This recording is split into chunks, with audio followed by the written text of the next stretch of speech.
আপনারা মাননীয় সংসদ সদস্য আপনারা বসেন দয়া করে। মাননীয় স্পিকার বসেন দয়া করে, বসেন। মাননীয় স্বরাষ্ট্রমন্ত্রী আপনি আপনার বক্তব্য শেষ করুন। মাননীয় স্বরাষ্ট্রমন্ত্রী দয়া করে আপনি আপনার আসনে বসুন মেহরবানি করে। মাননীয় সদস্যবৃন্দ আপনারা বসুন। মাননীয় স্বরাষ্ট্রমন্ত্রী আপনিও বসুন।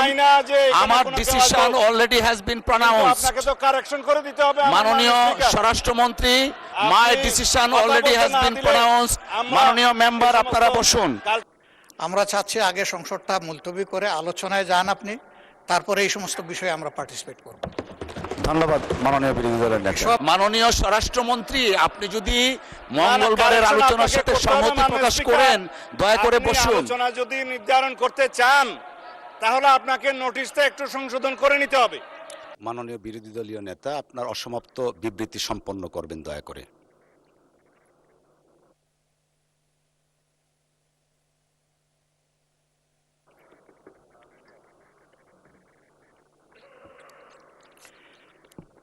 ধন্যবাদ মাননীয় স্পিকার আমাকে আবার সুযোগ করে দেওয়ার জন্য।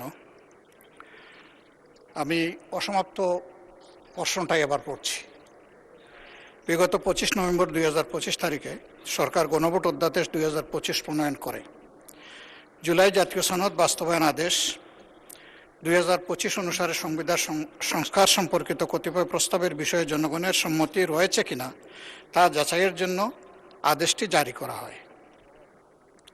বিগত 12 ফেব্রুয়ারি 2026 ইংরাজি তারিখ ত্রয়োদশ জাতীয় সংসদ নির্বাচন অনুষ্ঠিত হয়। একই দিন গণভোটও অনুষ্ঠিত হয়। প্রায় 70% ভোটে হা ভোট বিজয়ী হয়।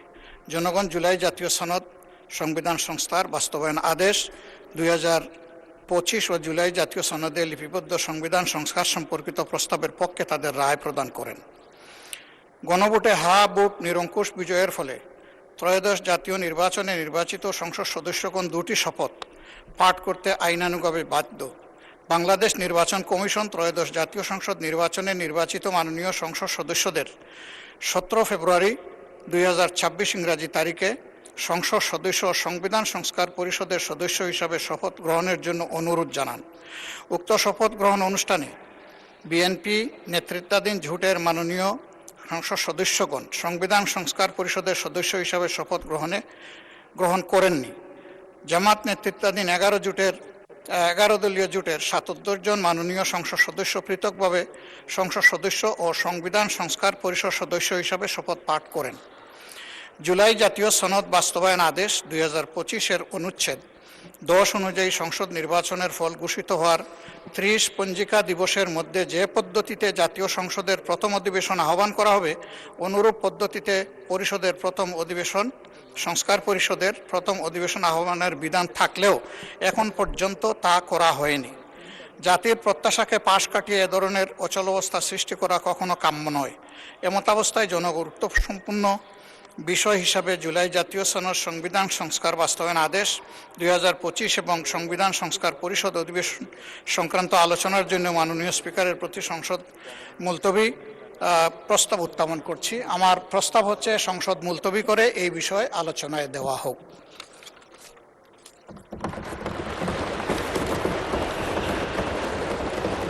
ধন্যবাদ মাননীয় সদস্য। মাননীয় বিরোধী দলীয় নেতাকে সংশোধিত নোটিশ আবার দিতেও বলতে পারেন, আপনার রাইট আছে। You are my lord of the house, অভিভাবক, ইউ ক্যান ইন্টারপ্রিট। এই পার্লামেন্টে আপনি সব কিছু সংশোধন করতে পারবেন। সেই হিসেবে যদি আপনি এখতিয়ার প্রকাশ করেন, প্রয়োগ করেন, তাহলে উনি আবার নোটিশ প্রদান করতেও পারে, অথবা আপনি সংশোধিত আকারে নিতে পারেন। এখানে পার্লামেন্টের অনেক অফিসার্স আছেন, লেজিসলেটিভ উইংয়ের আছেন, আপনারা হয়তো এটা দৃষ্টি আকর্ষণ করতে পারতেন। মাননীয় স্পিকারের নোটিশটা দেয়া হয়েছে জরুরি জনগুরুত্বপূর্ণ বিষয়ে সাম্প্রতিক, সেটা আসবে 68-এ, এবং সেখানে আপনি আলোচনা করার সুযোগ দিতে পারবেন আধা ঘন্টা যদি আপনি প্লিজড হন। আর এখানে 62-তে যদি আপনি নোটিশটা অ্যাকসেপ্ট করেন তাহলে আপনি সময় দিতে পারবেন 2 ঘন্টা, এবং 3 দিনের মধ্যে যদি আপনি সম্মত হন এবং বিরোধী দলের সদস্যের মধ্যে যদি 25 জন সেটা সমর্থন করে এবং সরকারি দলের সদস্যদের মধ্যে যদি কেউ আপত্তি না তোলে এখন আমি আপত্তিও তুলছি না, অনাপত্তিও তুলছি না, কারণ সেজন্য আপনার অনুমতি লাগবে, আলোচনা হবে। নোটিশটাই তো বৈধ হয় নাই, আপনি বৈধভাবে আগে নোটিশ দিতে বলেন, তারপরে আলোচনা হবে কি। আপনারা মাননীয় সংসদ সদস্য, আপনারা বসেন দয়া করে। মাননীয় স্পিকার বসেন দয়া করে, বসেন। মাননীয় স্বরাষ্ট্রমন্ত্রী, মাননীয় স্পিকার, আপনি আপনার I seek your বক্তব্য শেষ protection. করুন। নগদ নিয়ে এলো হার না মানা হার অফার। সর্বনিম্ন 10,000 টাকা রেমিটেন্স নগদে পাঠালে থাকছে স্বর্ণের হার জেতার সুযোগ। এখানে আমার ফেয়ার প্রপোজাল আছে। This is my third point of order, fair fourth point of order. আমার প্রপোজাল আছে, আমরা সংবিধান সংশোধন করতে চাই, আমার বিরোধী দলের সদস্য কেউ কেউ সংস্কার করতে চান। পার্লামেন্টের ল্যাঙ্গুয়েজ হচ্ছে কনস্টিটিউশন হয় প্রণীত হবে, অথবা রহিত হবে, অথবা স্থগিত হবে, অথবা সংশোধিত হবে। আমরা এখানে সোভারেন পার্লামেন্টে এখতিয়ার নিয়ে এসেছি, সোভারেন জনগণের। আমরা এনাক্টমেন্ট করতে পারবো, আইন প্রণয়ন করতে পারবো, এবং সংবিধানও একটি আইনের মাধ্যমে, বিলের মাধ্যমে এসে সংবিধান সংশোধন হবে। সুতরাং সংবিধান সংশোধনের জন্য let us form a constitution reform committee here. Position এবং অপোজিশন সবগুলোকে নিয়ে, সবাইকে নিয়ে সংবিধান সংশোধনের জন্য আমরা কাজ করি। এবং আমাদের গুরুত্ব দিতে হবে জুলাই জাতীয় সনদ, যেটা জাতির সামনে সংসদের দক্ষিণ প্লাজায় সবাই স্বাক্ষর করেছেন, একটা ঐতিহাসিক রাজনৈতিক সমঝোতার দলিল। আমি এটার বিরোধিতা করছি না এই জন্য যে দলিলের মাধ্যমে সংবিধান পরিবর্তন হয়ে যায়নি, সংবিধানের কোনো বিধান পরিবর্তন হয়ে যায়নি, কোনো অর্ডিন্যান্সের মাধ্যমে সংবিধানের কোনো কিছু ডিলিট হয়ে যায়নি, সেটা জায়েজ আছে, কিন্তু প্রস্তাব করা যায়। এইটা হচ্ছে সেই প্রস্তাব, জুলাই জাতীয় সনদ, যে পরবর্তী পার্লামেন্টে, সংসদে সবাই রাজনৈতিক সমঝোতার দলিল হিসাবে এটা অনুযায়ী আমরা সংবিধান সংশোধন করব। এবং যে সমস্ত রাজনৈতিক দল ম্যানিফেস্টোতে অন্যান্য বিষয় উল্লেখ করেছে, সেই ম্যানিফেস্টো অনুযায়ী জনগণের ম্যান্ডেট পেয়েছে, আমরা 51% ম্যান্ডেট পেয়েছি। আমরা সেই মতো আমাদের ইশতেহারে উল্লেখিত অন্যান্য বিষয়গুলো যেগুলো সংবিধানকে টাচ করবে সেখানে এগুলো আনতে পারবো, এবং অন্যান্য বিষয়গুলো হয়তো আইন কানুন পাশ করে করা যাবে। যাই হোক, আমরা যেমন কৃষি ঋণ মওকুফ করেছি, সেটা আমাদের ম্যানিফেস্টোতে ছিল, ম্যান্ডেট ছিল, এটার জন্য সংবিধানে টাচ করতে হয় নাই। এখন আমার প্রস্তাব হচ্ছে, মাননীয় স্পিকার, আমরা কি আইন প্রণয়নের মাধ্যমে যেটা ফয়সলা করতে হয় সেটা কি জরুরি গুরুত্বপূর্ণ বিষয় হিসাবে এখানে ডিবেট করব, নাকি করব না? আমরা কি পার্লামেন্টের একটা সংসদীয় কমিটি ফর্ম করব, যেখানে সংবিধান সংশোধনের জন্য সবাই প্রস্তাব দিবেন, বিরোধী দল, সরকারি দল, স্বতন্ত্র সদস্য থেকে সবাই মিলে আমরা সেখানে প্রস্তাব নেব, এবং একটা নির্ধারিত সময়ের মধ্যে আমরা সেই রিপোর্ট এই পার্লামেন্টে প্রদান করব। এবং সেই কমিটি ইচ্ছা করলে পার্লামেন্ট এবং পার্লামেন্টের বাইরে দেশের সমস্ত সংবিধান বিশেষজ্ঞ এবং বিশিষ্টজন, স্টেক হোল্ডার, পত্রিকার সম্পাদক সহ সবাইকে আমরা ইনভাইট করে তাদের মতামত নেব। এবং আমরা জাতীয় ভিত্তিতে যেটা আমরা সম্মত হয়েছি, যে জুলাই যেভাবে স্বাক্ষরিত হয়েছে উইথ নোট অফ ডিসেন্ট, যারা জনগণের ম্যান্ডেট প্রাপ্ত হয়েছে সেই নোট অফ ডিসেন্টগুলো ম্যানিফেস্টোতে উল্লেখ করার পরে সেই হিসাবেই যাব, নাকি শুধুমাত্র আমরা এখানে ডিবেট করে মুলতবি প্রস্তাব গ্রহণ করা হইল, হ্যাঁ অথবা না বলেন না করছে, এগুলো সেখানে যাব? মেজরিটির ভিত্তিতে আমরা যেতে চাই না। আমরা সমঝোতার ভিত্তিতে জাতীয় সংসদে একটি এমন সংবিধান সংশোধন করতে চাই যেই দলিলটা আমরা জুলাইয়ের গণ অভ্যুত্থানের শহীদের আকাঙ্ক্ষাকে আমরা ধারণ করতে পারি। আমরা বাংলাদেশের মানুষের পরিবর্তিত পরিস্থিতিতে সকল প্রত্যাশাকে ধারণ করতে পারি। সেই জুলাই গণ অভ্যুত্থানের শহীদের আকাঙ্ক্ষা, প্রত্যাশা, জনপ্রত্যাশা, বিরোধী দল এবং সরকারি দল সবাই মিলে যারা সংসদের বাইরে আছে তাদেরও মতামত সহ নিয়ে আমরা এমন একটা দলিল রচনা করি, যাতে করে আমরা অনেক দিন এই দলিলটা নিয়ে কাজ করতে পারি। অনেক দিন বলার কারণ হচ্ছে, সংবিধান মানুষের প্রয়োজনে, দেশের প্রয়োজনে, সমাজের প্রয়োজনে, চাহিদা অনুযায়ী সময়ে সময়ে অবশ্যই কিছু কিছু বিধান পরিবর্তন করতে হয়, সময়ের দাবি। সেই জন্য আমরা একটা পারপিচুয়াল নেচারের অ্যামেন্ডমেন্ট করি, যেটা অন্তত দীর্ঘদিন পর্যন্ত আমাদের এখানে থাকবে। আমরা সেই সংবিধান নিয়ে আগাতে পারবো। আপনি এখন ডিসাইড করতে পারেন, মাননীয় speaker, you are my lord of the house. ধন্যবাদ। মাননীয় বিরোধী দলের নেতা, কার আমি বুঝতে পারছি না যে আলোচনা আপনি শুরু করেছেন কিনা। বিজ্ঞ সংসদ সদস্য যে বক্তব্য রাখলেন, বিশাল একটা বক্তব্য উনি রেখেছেন। ওনার দৃষ্টিভঙ্গি উনি তুলে ধরেছেন এই মহান সংসদের সামনে। আমরা চাচ্ছি আগে সংসদটা মুলতবি করে আলোচনায় যান আপনি, তারপরে এই সমস্ত বিষয়ে আমরা পার্টিসিপেট করব। ধন্যবাদ মাননীয় বিরোধী দলের নেতা। সব বিষয়ে আসবে। ধন্যবাদ।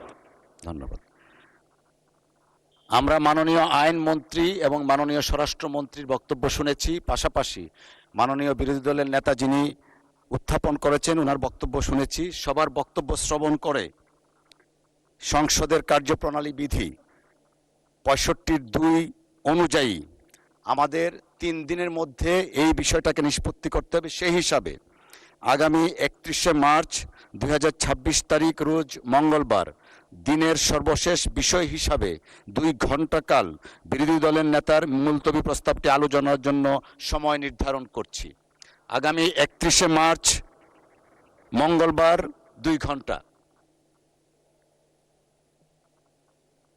মাননীয় স্বরাষ্ট্রমন্ত্রী মাইকটা একটু দিন। হ্যাঁ, মাননীয় স্পিকার, আমি আপনাকে অনুরোধ করব, আপনি মঙ্গলবারে না, আমি অসম্মত হচ্ছি না, আপনি আগে শুনবেন তো। Let me speak. মাননীয় সদস্য একটু বসেন। আমরা উই আর কন্ডাক্টিং। বলেন। মাননীয় স্পিকার, মঙ্গলবারের আলোচনার সাথে সম্মতি প্রকাশ করছি। ওনারা হয়তো মনে করছেন আমি বিরোধিতা করব না। যদি সংহতি প্রকাশ করেন তাহলে তো নতুন করে কথা বলার দরকার নেই। একটা কারেকশন দিচ্ছি। মাননীয় স্বরাষ্ট্রমন্ত্রী, আপনি যদি মঙ্গলবারের আলোচনার সাথে সম্মতি প্রকাশ করেন দয়া করে বসুন। আলোচনা যদি নির্ধারণ করতে চান তাহলে আপনাকে নোটিশটা একটু সংশোধন করে নিতে হবে, এটাই আমার বক্তব্য। মাননীয় স্বরাষ্ট্রমন্ত্রী। মাননীয় স্পিকার, আপনি এই বিধিতে মাননীয় সদস্য আপনারা বসুন। সেটা আপনি আগে সংশোধন করেন। মাননীয় সদস্যবৃন্দ আপনারা বসুন। মাননীয় স্বরাষ্ট্রমন্ত্রী আপনিও বসুন। আমার ডিসিশন অলরেডি হ্যাজ বিন প্রনাউন্সড। আপনাকে তো কারেকশন করে দিতে হবে। মাননীয় স্বরাষ্ট্রমন্ত্রী, my decision already has been প্রনাউন্সড। মাননীয় মেম্বার আপনারা বসুন। আমরা পরবর্তী কার্যসূচিতে যাচ্ছি। আপনারা বসুন, দয়া করে আপনারা বসুন। মাননীয় স্বরাষ্ট্রমন্ত্রী আপনি বসুন। মাননীয় সংসদ সদস্যগণ আপনারা বসুন। My decision has been pronounced. 31শে মার্চ নির্ধারণ করা হয়েছে। সর্বশেষ আলোচনার জন্য 2 ঘণ্টা সময় থাকবে। ধন্যবাদ আপনাদেরকে। ধন্যবাদ।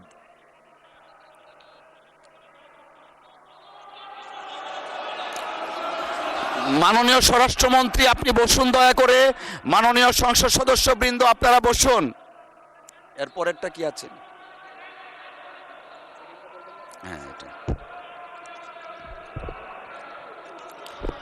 মাননীয় বিরোধী দলের নেতা, আমরা অলরেডি জানিয়ে দিয়েছি 31শে মার্চ অনুষ্ঠিত হচ্ছে। দয়া করে বসেন, আমরা পরবর্তী কার্যপ্রণালীতে যেতে চাচ্ছি। মাননীয় বিরোধী দলের নেতার মাইকটা একটু দেখি। না, আমি বলছিলাম যে আপনি রুলিং দেওয়ার পরে এই বিষয়ের উপরে আর কোনো কথা চলে না। ধন্যবাদ। ধন্যবাদ মাননীয় বিরোধী দলের নেতা, আপনি দয়া করে বসুন। আমি আবারও উল্লেখ করছি, আগামী 31শে মার্চ রোজ মঙ্গলবার দিনের সর্বশেষ বিষয় হিসাবে 2 ঘণ্টা কাল বিরোধী দলের নেতার মুলতবি প্রস্তাবটি আলোচনার জন্য সময় নির্ধারণ করা হলো। ধন্যবাদ।